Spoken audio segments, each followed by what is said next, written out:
Hace algunos años, cuando se me descubrió un serio problema con el colesterol, el médico que me atendió me dijo lo siguiente: Julio, somos lo que comemos. Si tuviéramos la posibilidad de visitar a un doctor espiritual, seguramente nos hablaría de una dieta saludable. Y es probable que también nos dijera que somos lo que leemos. En 1 Timoteo, en el capítulo 4 y en la primera parte del versículo 3, el apóstol Pablo manifestó: Entre tanto que llego, ocúpate en la lectura. Obviamente, la referencia apunta a las Sagradas Escrituras, las cuales debía el joven Timoteo continuamente leer para mantener una buena nutrición desde el punto de vista espiritual. Y es que cuando hablamos de una saludable dieta espiritual, continuamente escuchamos sobre la importancia de orar, de asistir a las reuniones programadas por la iglesia, así sea virtualmente, o de escudriñar la palabra de nuestro Señor. Sin embargo, cuando hablamos acerca de un cristiano activo, de un creyente saludable, de un hombre espiritual maduro, vemos que en la mayoría de los casos, y con grandes excepciones, este es un hermano con un buen hábito de lectura.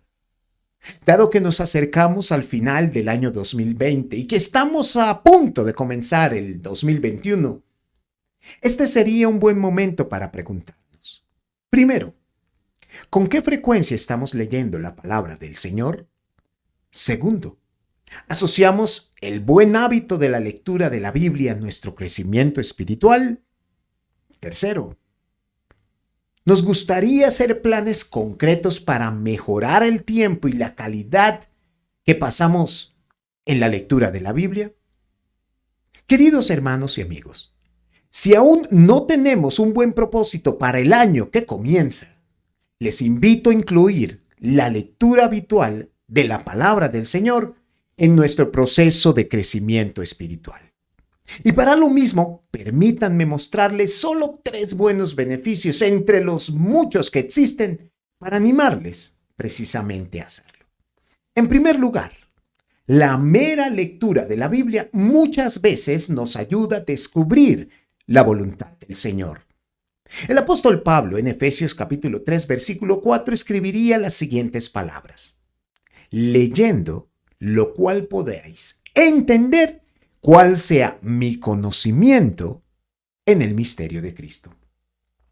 Cuando leemos la palabra del Señor, poco a poco comenzamos a adquirir el conocimiento necesario como para identificar las bases de nuestra fe. Obviamente, esto no debiera excluir el estudio adecuado de la palabra del Señor. Y ejemplo de lo mismo es el caso particular del eunuco etíope, por allá en Hechos de los Apóstoles capítulo 8.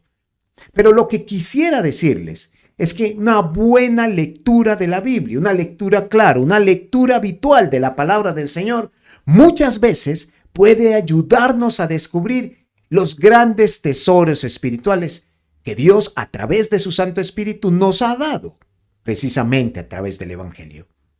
En segundo lugar, una lectura habitual y clara de la palabra del Señor nos ayudará a crecer espiritualmente.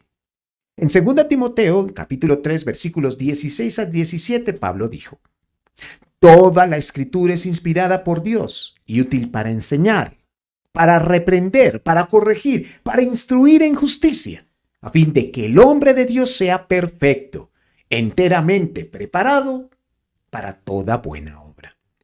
Notemos cuántas cosas buenas y provechosas nos puede ofrecer la palabra del Señor. Pero es obvio que estos beneficios en la Biblia solo estarán disponibles para quienes la leen, tal como la medicina proveerá salud física a quienes tomen los medicamentos, tal como el doctor los ha recomendado. Una lectura consciente y continua de la palabra del Señor nos ayudará muchísimo en nuestro crecimiento espiritual, ya que la palabra de Dios está provista de ánimo, de corrección, de argumentación, entre muchas otras cosas, llevándonos con ello a la madurez espiritual que tanto todos necesitamos. Así entonces, si queremos ser perfectos, como lo dice Pablo en 2 Timoteo capítulo 3, versículo 17, debemos apelar, sin duda alguna, a la lectura habitual y clara de la palabra del Señor. Finalmente, una lectura habitual y clara de la palabra de Dios nos ofrecerá la sabiduría necesaria como para obtener, por un lado, o mantener, por el otro, la salvación espiritual. El apóstol Pablo escribió en 2 Timoteo capítulo 3, versículo 15 las siguientes palabras: y que desde la niñez has sabido las sagradas escrituras, las cuales te pueden hacer sabio para la salvación por la fe que es en Cristo Jesús. Hermanos y amigos, no hay salvación fuera de la Biblia, pues dentro de las páginas del Evangelio es donde hallamos la buena noticia por medio de la cual podemos alcanzar la salvación o incluso mantenerla si ya podemos decir que somos salvos. Una lectura continua y adecuada del Evangelio de nuestro Señor Jesucristo nos ofrecerá la información necesaria o incluso suficiente como para que seamos salvos o para que podamos mantenernos en dicho estado espiritual. Así entonces, la mera lectura de la Biblia nos ofrece muchísimos beneficios espirituales y prácticos como para incluirla en nuestra vida espiritual. Mis hermanos, si aún no tenemos un buen propósito para el año que está a punto de iniciar, les invito a considerar la lectura de la Biblia como uno de los tales. Soy el escudriñador y les deseo a todos un muy feliz año 2021. Que Dios nos bendiga grande y ricamente. Hasta pronto, mis hermanos y amigos.